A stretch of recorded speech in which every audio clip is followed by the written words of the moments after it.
200,000 visitors a year travel the Alaska Highway. 1,500 miles long, it begins in British Columbia, spans the Yukon, and winds its way into Fairbanks, Alaska. Cutting through the natural habitat of over 60 different species of mammal and some 200 different birds.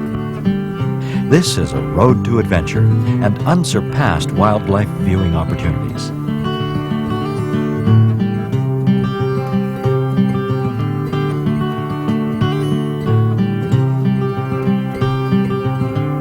Built in 1942, the 50th anniversary of the construction of the highway, celebrated in 1992, provides a convenient moment to reflect on why it was built in the first place. Captain Roy Minter, retired, served with the Canadian Army. And for many, many years, Alaska had been trying to convince Congress in Washington that there should be a land link between the lower 48 states and Alaska.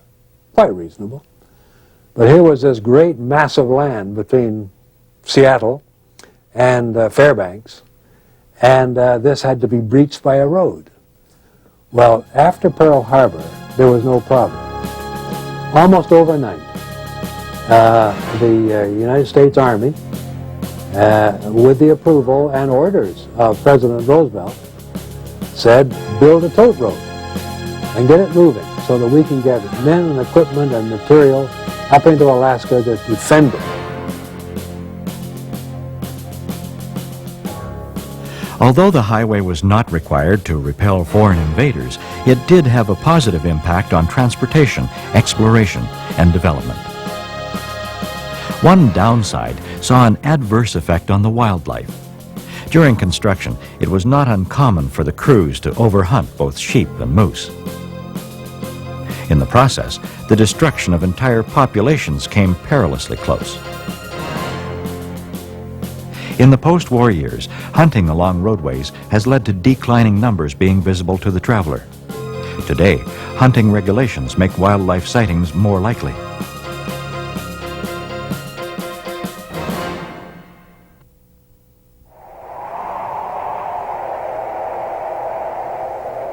For most of the 1,500-mile route, winter takes hold in late September and maintains its icy grip until April or May.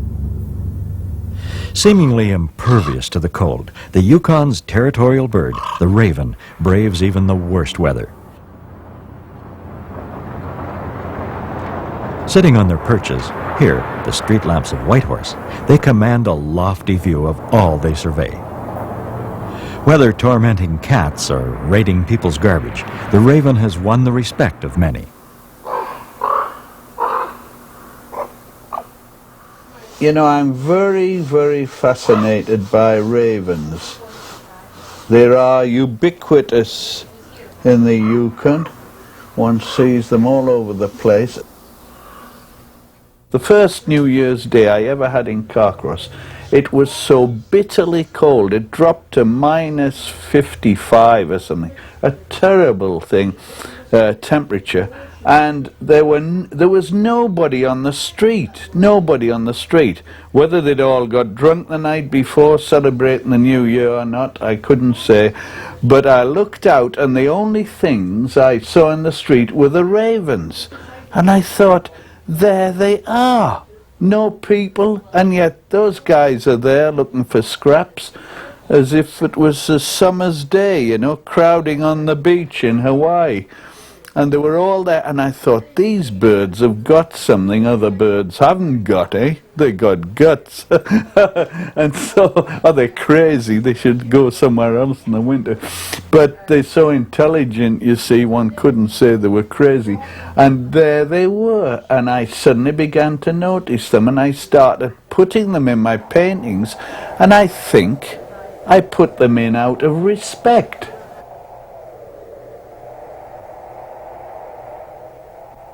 For people of the Yukon First Nations, the raven has a special place. Called Crow, they feature in many legends. One of the most familiar is about how Crow brought the sun, moon, and daylight to the world. The world is dark. Finally, he broke that daylight box and threw it out. Then the sun, moon, stars, and daylight come out. Go to the skies, Crow say. Now no one man owns it, he say. It will be for everyone. He's right what he say, that crow.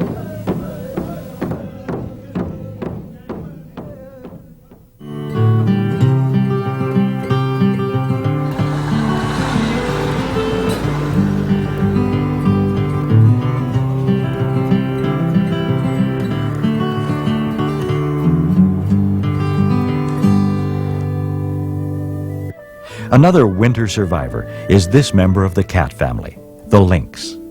Well insulated with its thick buff-colored underfur and long gray guard hair, it roams over its home range in temperatures as low as -30 Celsius. The snowshoe hare is its primary prey. To conserve energy, the lynx spend much of the time bedded down, often hunting by stationary ambush tactics. When a hare passes by, the lynx leaps from its hiding place.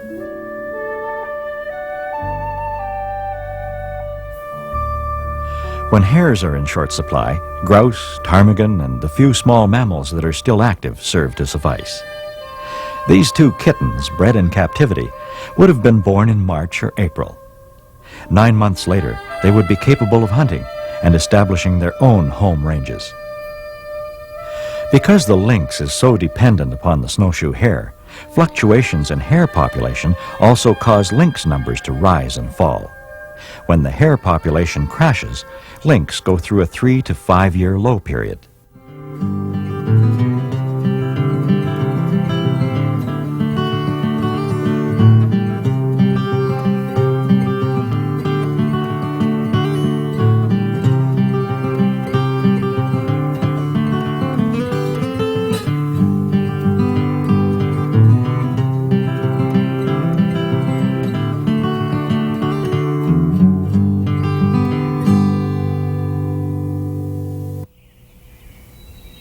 To provide a measure of protection for the hare, their fur changes color throughout the year. This seasonal adaptation sees them gray-brown in summer and almost pure white in winter. The alteration is brought about by a gradual shedding and replacement of their guard hairs, triggered by the seasonal changes in daylight. Their summer diet includes a variety of herbaceous plants. In winter, small twigs, buds, and bark. During the afternoons, you can find them resting quietly in sheltered spots. Later in the day, between sundown and dawn, they're more active and readily visible.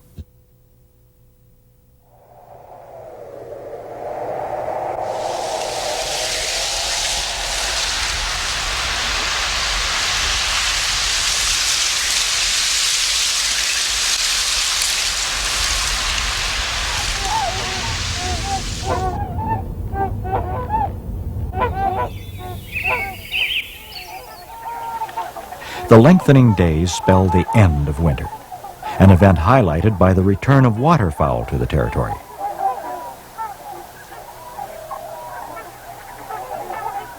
McClintock Bay is one of the most important staging areas for swans, geese, and over 20 species of ducks. For them, this is home for the next 4 to 6 weeks, after which they head further north to breed. The main attraction with McClintock is the open water. The constant flow of warm water from Marsh Lake keeps the bay ice-free during all but the coldest weather. Undoubtedly, the most imposing of the waterfowl are the trumpeter and tundra swans. The trumpeter is the larger of the two. Males with a 2.5-meter wingspan can weigh in at 12 kilograms. Wintering in Vancouver, Yellowstone Park, and as far south as Northern California, they blanket the bay and fill the ears with their honking. The duck's quacking adds to the chorus, which lasts unabated until the end of April. The swans feed in the shallows, on seeds, stems, and plant tubers. The resourceful ducks often accompany them, taking advantage of the floating plants which are uprooted by the swans. Often traveling in pairs, the swans mate for life and live from 20 to 30 years. Once considered a vanishing race, it's with great pride that we can now watch their numbers thrive.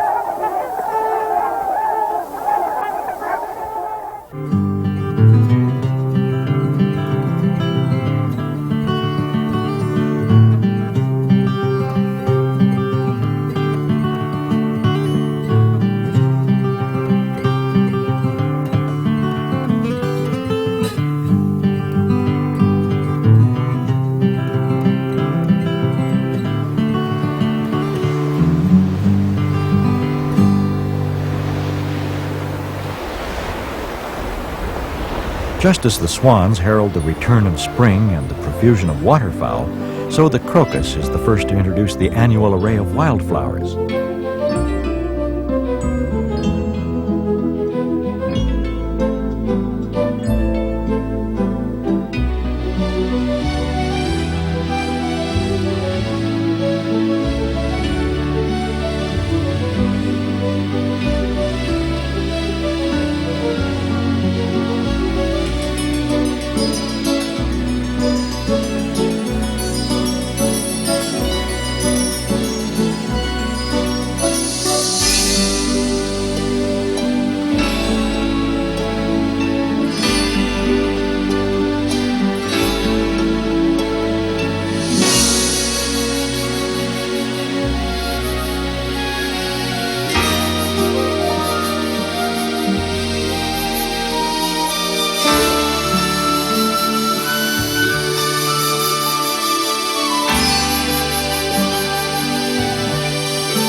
Another sign of spring is the Arctic ground squirrel. A welcome sight in mid-April, this fellow will have hibernated since the preceding September. The males emerge first, the adult females coming out about a week later. The largest and most northerly of the ground squirrel, they range right across the Arctic and subarctic regions of the continent.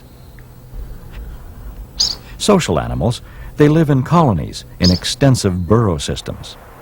This entrance may well be one of as many as 50.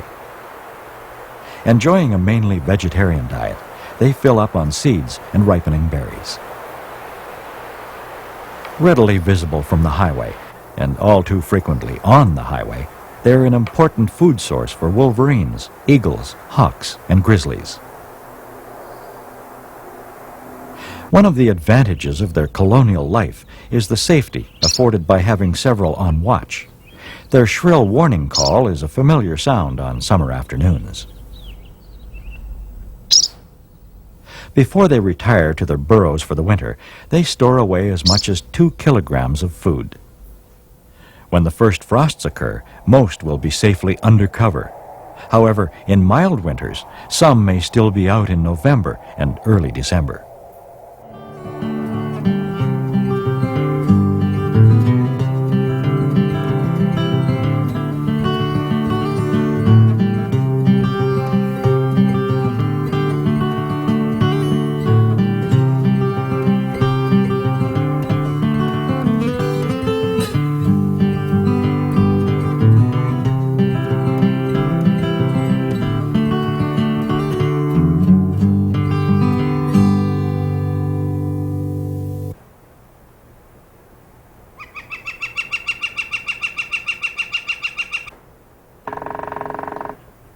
Much of the highway is a birdwatcher's paradise.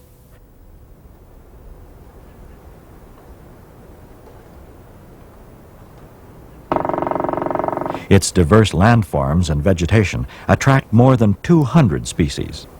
Many may be seen from the road if you take time to listen and look. Most birds are migrants from the south. They nest here, taking advantage of the abundant space and plentiful food supply. With our short northern summer, they must brood quickly, raise their young, and prepare for journeys south of up to 19,000 kilometers.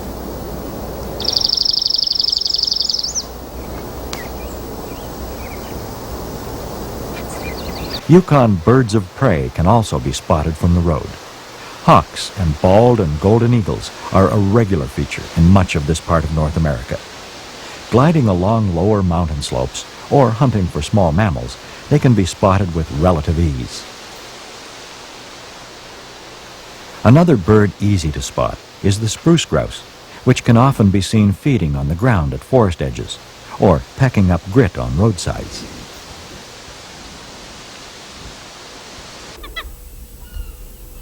Fending off predators becomes a full-time job for many.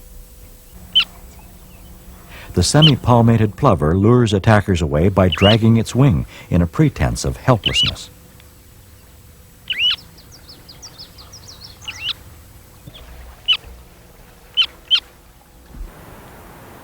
The great horned owl, whose sheer size should be enough, attacks predators with razor-sharp talons.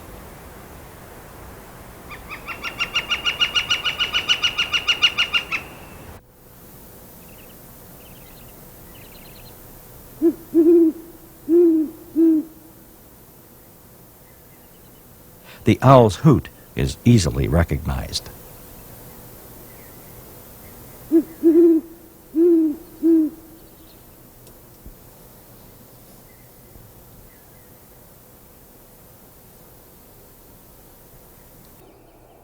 Magpies and gray jays are frequently found around campsites.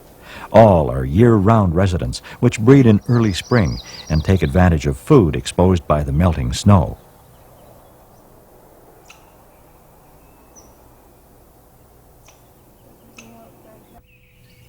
Some of the least conspicuous birds are songbirds. Take time out to get up early, listen, and look. Most will be in treetops or flitting about in small shrubs.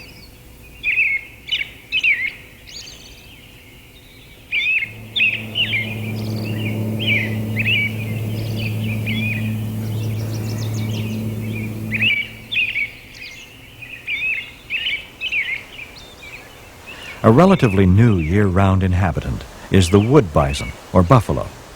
Until recently, one had to search long and hard to even find evidence of them. Apart from the odd one or two, any major numbers had not been seen here for close to 1,000 years.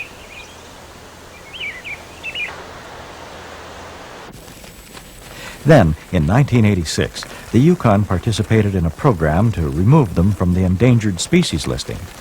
This saw 34 brought here from Elk Island National Park. Carefully nurtured in a protected area, 22 calves were born in the following 3 years. The next major milestone was in 1988, when 18 adult animals were released to form a free-roaming herd.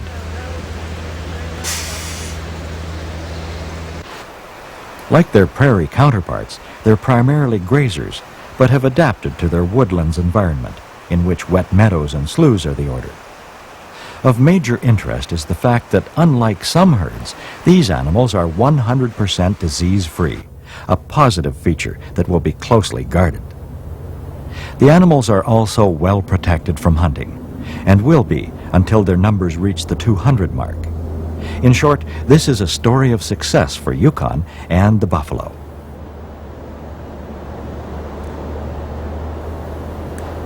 As far as viewing opportunities are concerned, members of the herd have roamed as far west as the Alaska border, and as far south as those pictured here.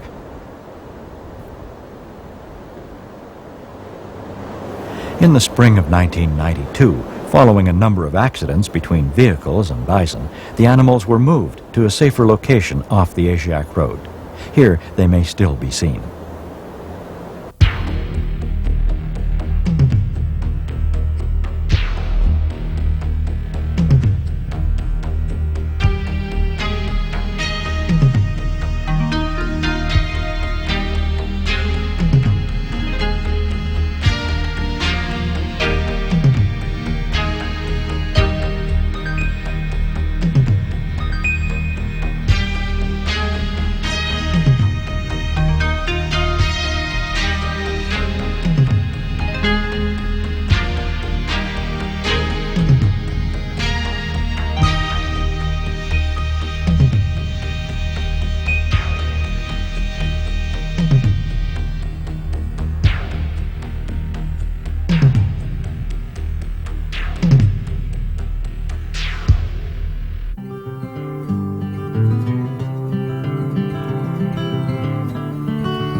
If your highway driving includes periods from dusk to dawn, be sure to look out for moose.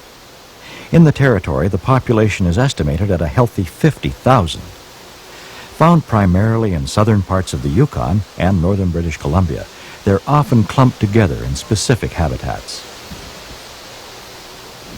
A member of the deer family, moose may be found along waterways, interconnecting marshes, ponds, and meandering streams. And in particular, where these are combined with open areas that afford easy escape. The moose, like other animals, has its fair share of predators, including wolf, grizzly, black bear, and humans. Unfortunately for those in a hurry, seeing the wildlife can be an elusive quest, likened by some to those who came looking for Klondike gold and often came up empty-handed.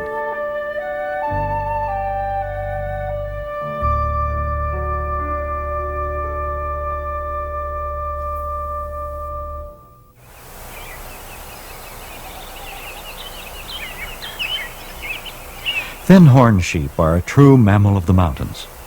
Two types may be found along the Alaska Highway, the pure white Dall sheep and the darker gray-brown stone sheep, the latter occurring throughout much of northern British Columbia. The title thin-horn is used to differentiate them from the bighorn sheep of the Rocky Mountains. The length of the horn may be used to determine the age of the animal. Social animals, they minimize squabbles by sticking to a rigid dominance scale based on horn size. The ram with the largest tops the scale. Every thin horn has its place, and things run smoothly as long as no one tries to jump rank. Excellent viewing opportunities for the Dall sheep exist at Sheep Mountain, home to some 200, which wander over the south face from September to May. In June, their vertical migration takes them over the top of the mountain to the alpine meadows. In August, they start their leisurely descent back down the slopes.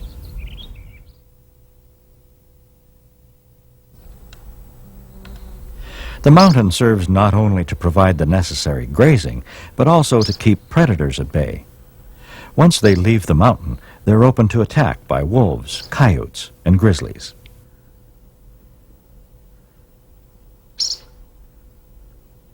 During the summer months, you'll need binoculars to see those sheep still on the south face. The reception center at the base of the mountain provides spotting scopes and information of the area.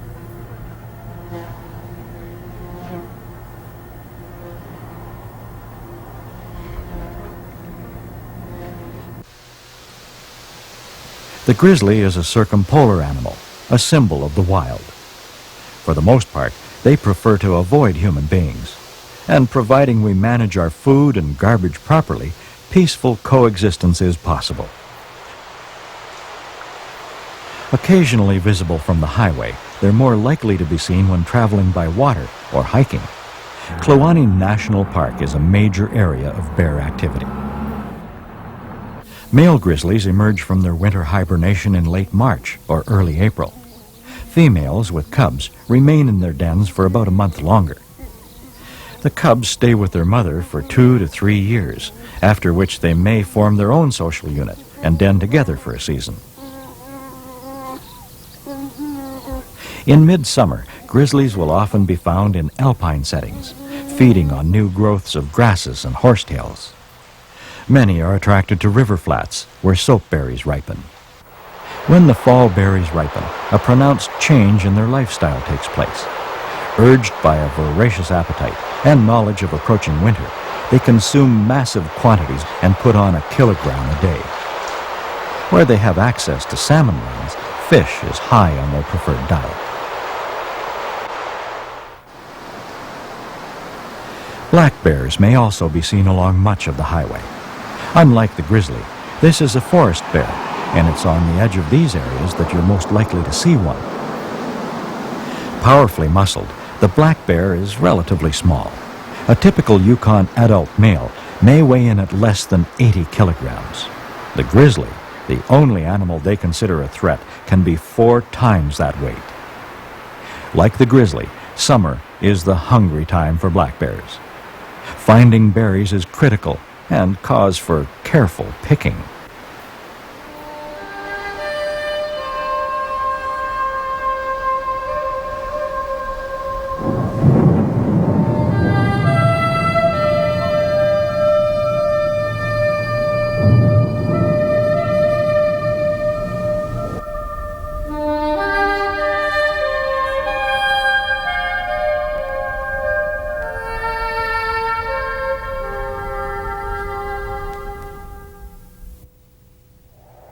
On the lookout for mountain goats? White Mountain, adjacent to Jake's Corner, is a good place to start. It was here in 1983 that a transplant project was undertaken to reestablish the goat. Actually, the name goat is somewhat misleading, as the species is more closely related to the antelope than to the goat. Living on windswept ledges, they're masters of agility. The hooves have hard outer shells and rubbery concave foot pads, which act like suction cups when weight is applied.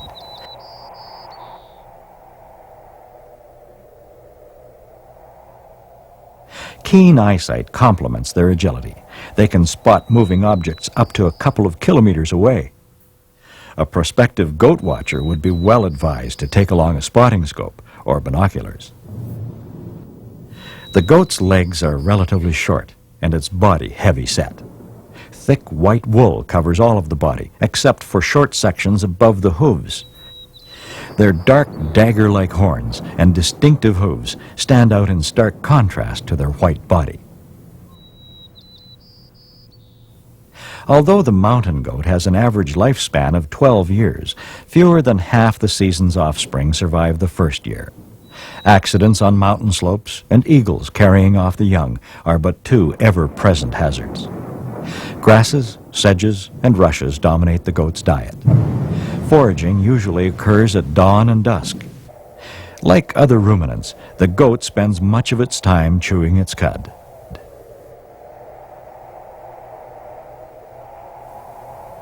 Well, time for a rest.